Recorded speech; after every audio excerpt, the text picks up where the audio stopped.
action. Hello YouTubers, Rob here. I hope you're all well. It's November, it's lockdown, it's cold and it's dark, so plenty of stuff to be real chirpy about. If you're in Spain, obviously condolences, because you know, sunshine, no lockdown, bars are open, freedom of movement. Poor sods, let's just be grateful we're not Spanish. So I'm here, I'm stuck. I'm kind of like, I've got to go and walk the dog of an evening, and I've been using a torch, but then you've only got like the dog's lead, dog poo bags, the gloves, everything. I just thought, you know what, it'd be nice to get a head torch. I see a lot of people with head torches. You're out and about, it's like 50% head torches these days, 50% normal. Runners use them, dog walkers, robbers. You know, there's a load of folk who are out at night with these things on their heads, and this was very cheap. This was £10.79, okay, which is very, very reasonable. And you know, the advert promised a lot of things. It says it's got a motion sensor. It said it's got 3 different things: high beam, soft beam, strobe. Made lots of promises. Got a long duration set of batteries in the back, all lithium rechargeable with its own charging port, and it's delivered on all of those things. I'll give you a little hint. There's full beam, there's partial beam, and there's strobe. I should probably warn you about that before I did that. Apologies, epileptics, if you're now on the floor wriggling around. So what we need to do is I'll show you the motion function as well. So we turn it on, hold it down, the back goes from red to kind of like a blue color. Oh yeah, it's got this thing at the back so people can see you, and then you can just do it with your hand. Oh, hang on. Little one's shouting. Sorry, little one's going crazy upstairs. It's well past bedtime, still shouting. Where was I? Oh yes, it does the thing. Yeah, we kind of know. And that's pretty cool because it's very useful, obviously, when you're a bit kind of low on hands and things. So yeah, I'm overly, you know, think it's good. I think it's a good little torch for the money paid. Biggest complaint people have is the IPX4 rating. Waterproofness isn't very good. IPX4 isn't very good. It's splash resistant at best. And if you look in here, which is the battery compartment, if I can crack it open, you can see you've got the 2 rechargeable batteries. But there's no gasket. There's no like rubber gasket. That's just plastic on plastic, which is pretty poor really, and that's really where the problems lie, especially when these things get wet.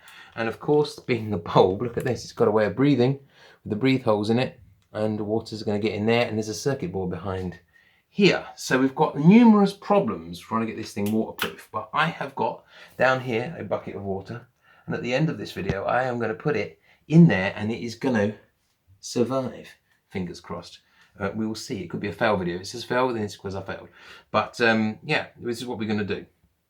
Now, 4 things you can do to waterproof IP44 rated devices more and give them more longevity of use. 1 is cover them over.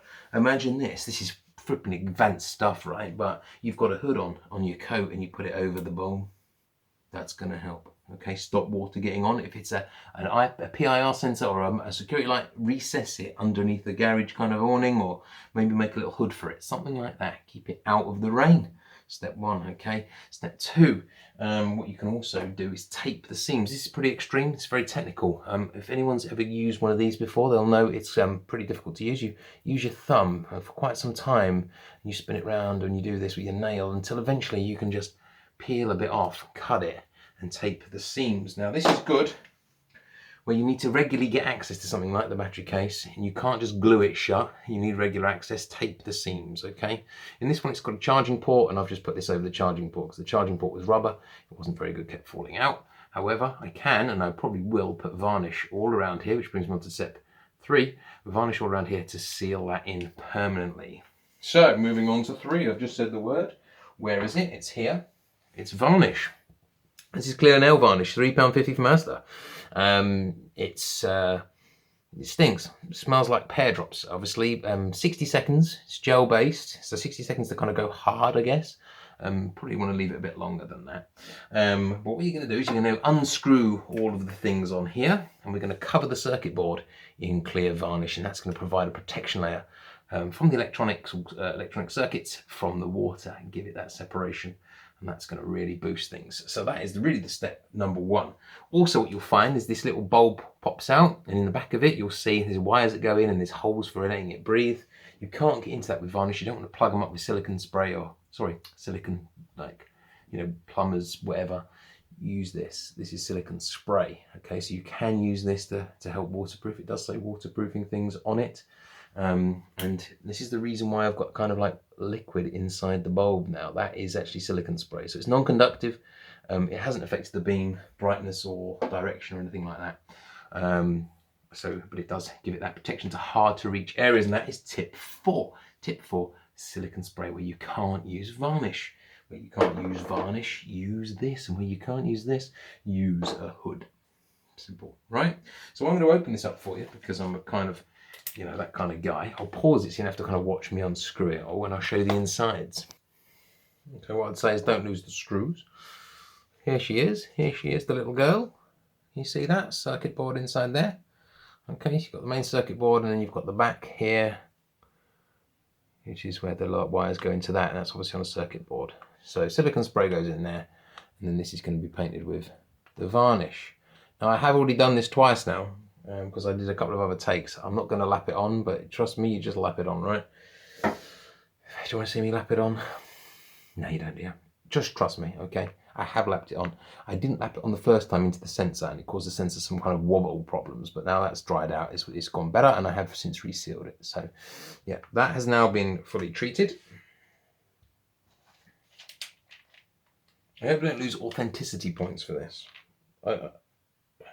Where I'm going to hopefully gain them back is when I actually stick it under the water.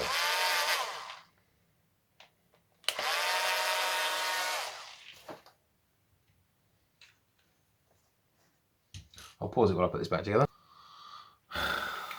Screw it back together, let's check it works. Yeah, it does, right. So, here we go. Moment of truth.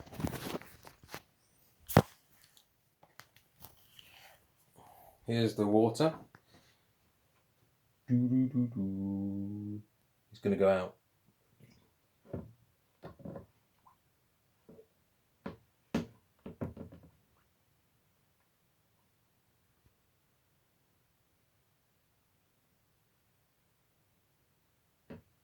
And I've given that a jolly good slosh around. Let's go deeper.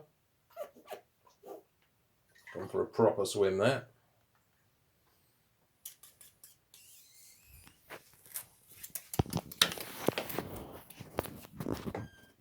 Let's see. The bit that really failed me last time because I hadn't waterproofed it was the motion sensors. So let's see if they're now broken.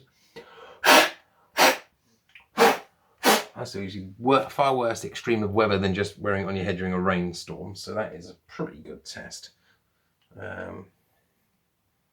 Let's put it onto sensing mode. So it goes from red to blue.